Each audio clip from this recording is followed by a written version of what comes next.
When you visit Nashville, it doesn't take long to find a museum dedicated to music, but the one I'm visiting today is different than most of the others.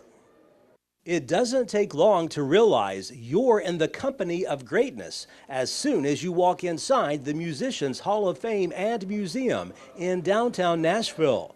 This collection of treasured music history is the brainchild of CEO and founder Joe Chambers. I was very fortunate when I came to Nashville in the mid-'70s, wanting to be a rock and roll star.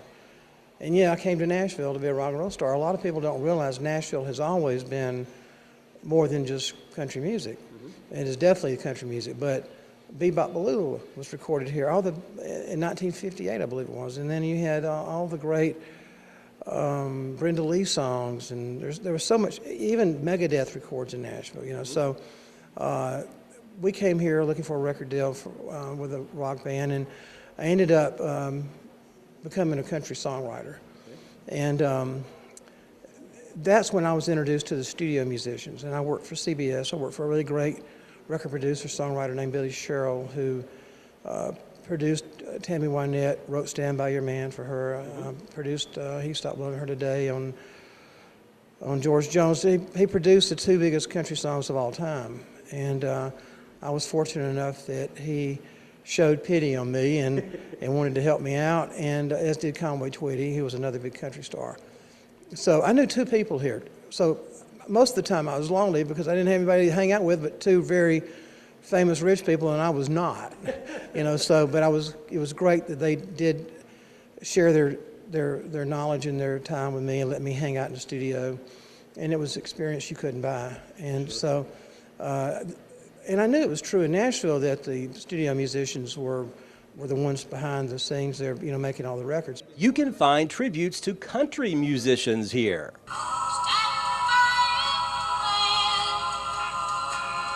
The musicians who played for iconic country stars are honored here, as are musicians from all types of music, not just country.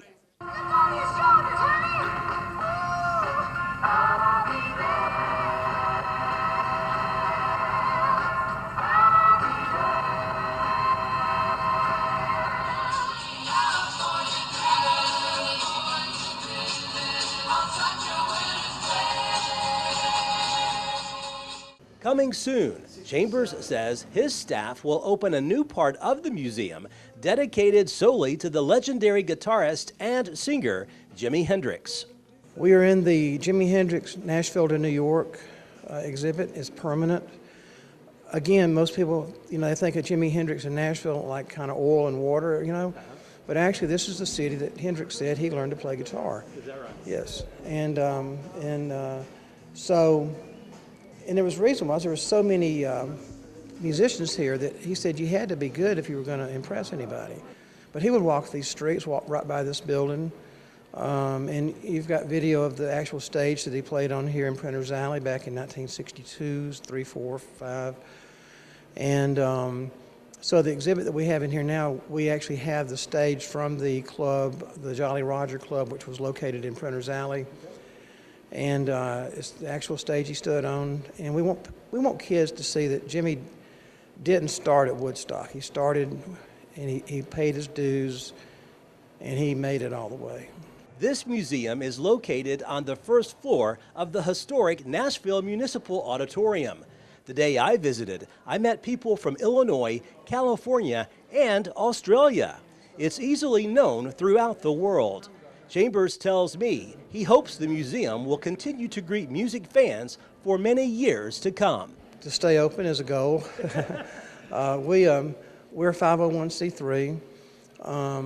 We've partnered with the Grammy since we've been here, so we have the Grammy exhibit that's also great for kids. It gives them a chance to put hands on instruments and maybe, you know, change their life if they get